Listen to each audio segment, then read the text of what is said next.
ढिलो भएको बेलामा आगो नबोल्दा त कति हो कति गाह्रो हुने है। सो त्योभन्दा पहिला मेरो भिडियोमा तपाईँहरूलाई स्वागत छ। तपाईँहरूले कहाँबाट मेरो भिडियो हेर्दै हुनुहुन्छ त्यो चाहिँ कमेन्ट गर्नु होला है त। र आज चाहिँ मैले आगोमा खाना पकाउन थालेको थिएँ अनि त्यही गर्दा गर्दै मेरो आगो नबोलेर चाहिँ दिमाग खराब भइरहेको थियो। त्यसैमाथि ढिलो पनि भइरहेको थियो मलाई।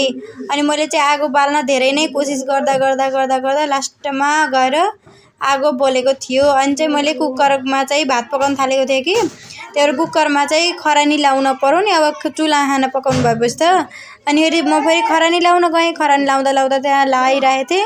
अलिक गिलो भएको पनि थियो कि अनि फेरि केही पनि मैले फेरि केही पनि हुन्न भनेर त्यो खरानी लगाइरहेको थिएँ। लाउँदा हप्याक भइरहेको थिएँ। चुलोमा खाना पकाउँदा चाहिँ साह्रै गाह्रो हुने क्या तर के गर्नु, ग्यास सिलिन्डरको अभावले हामीले चुलोमा खाना पकाउनु परिरहेको छ। त्यसैले मैले खरानी पनि लगाइसकेँ अनि मैले खाना पनि बसालिसकेँ। अनि फेरि त्यहाँ खरानीहरू झरेको थियो नि अनि मैले त्यो फेरि धुन थालेँ कि मेरो फेरि फोहोर गर्ने बानी होइन। अनि फेरि मैले उत्तिएरै धोइहाल्छु।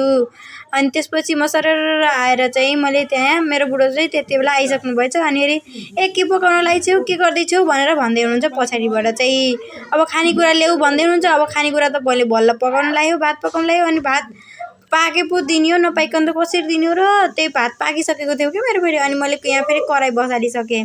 म तेललाई चाहिँ गरम हुन दिएँ। तेल हालेर चाहिँ मैले घरासी तेलले आज चाहिँ मैले के को तरकारी पकाउन लागेको थिएँ भने तपाईँहरूले देखिहाल्नुहुन्छ। हेर्नुहोस् है, मैले पहिला चाहिँ त्यसलाई तेल हाल्दै आज घरासी तेलले पकाउनु पऱ्यो भनेर के। अनि फेरि तेल हालेपछि त्यसलाई त गरम हुन दिनु पऱ्यो। आगोले नि एकदमै साथ दिएको थियो कि लास्टमा त। अनि फेरि मैले यहाँ चाहिँ प्याज र खुर्सानी काटिसकेको थिएँ अनि यहाँ आलु राखिसकेको थिएँ। अनि मैले मुलाको सब्जी पकाउन थालेको थिएँ कि। अनि फेरि सब्जी पकाउँदाखेरि मैले फेरि मुलालाई थिचेको थिएँ किनभने हाम्रो घरमा चाहिँ काटेको त्यति रुचाउनुहुन्न कि, त्यही भएर थिचेको रुचाउनुहुन्छ। त्यही भएर मैले चाहिँ आज सादावाला के चुलोमा पकाएको त खाना त यसै पनि मिठो हुन्छ। अनि मेरो यहाँ कराई फेरि तातिसकेको थियो। त्यसमा चाहिँ मैले जिरा धनियाँको थोरै फुराइदिएँ कि पाक्यो कि भनेर ट्राई गरेर पहिले फुराइदिएको त सरर 1 सेकेन्डमै कालो भइदिएको के। अनि त्यसपछि चाहिँ मैले फेरि त्यसमा प्याज पनि मिसाउन थालेको थिएँ। अनि त्यसमा मैले प्याज पनि मिसाएँ। प्याजमा मैले फेरि खुर्सानी पनि सँगै तड्का लगाएको थिएँ कि त्यसमा चाहिँ। अनि फेरि मैले त्यो पनि गरेँ। आगोले पनि एकदमै साथ दिएको थियो, कति छिटो पाकि पनि सकेको थियो क्या। अनि प्याजलाई चाहिँ रातो हुन दिइसकेपछि चाहिँ मैले चाहिँ त्यसमा आलु पनि मिसाउनेवाला थिएँ। अनि फेरि तपाईँहरूले देख्नै सक्नुहुन्छ। अब यहाँ मैले आलु पनि मिसाइसक्छु है। आलु पनि मिसाइसकेँ। सरर गरेर आलुलाई मजाले भुट्ने। अनि भुटिसकेपछि त्यसमा चाहिँ मैले अलिकति बेसार हालिदिन्छु। अनि फेरि त्यसमा अलिकति भएको तपाईँले जति खानुहुन्छ आफ्नो हिसाबले बेसार पनि कतिको खानुहुन्छ त्यतिको हिसाबले राख्न सक्नुहुन्छ है। अनि मैले चाहिँ आफ्नो स्वादअनुसार नुन पनि राखेको थिएँ कि।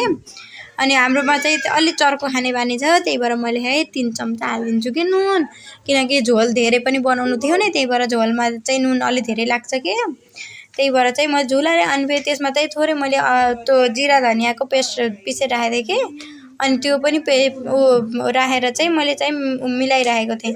यता फेरि मेरो बुढोले फेरि कथेरा पाक्छ के भनेर यहाँ ढुकेर बस्नुभएको थियो। अनि छिटो पकाऊ भनिरहनु भएको थियो कि। अनि मैले त्यसै गर्दै फेरि मैले थिचेर राखेको मुला पनि राखिदिएँ।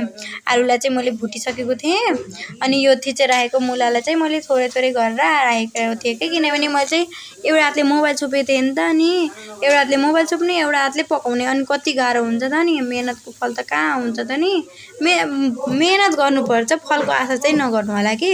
त्यही भन्दै चाहिँ मैले चाहिँ सब्जीलाई एकदमै भुटिराखेको थिएँ। भुट्दा त्यसलाई चाहिँ पर्र भुट्नुपर्छ कि। मेरो फेरि हात पोलिरहेको थियो त्यो डाडुले चलाउँदा आगोले धेरै साथ दिएको थियो नि त अहिले फेरि। त्यही भएर मेरो हात पोलिरहेको थियो कि।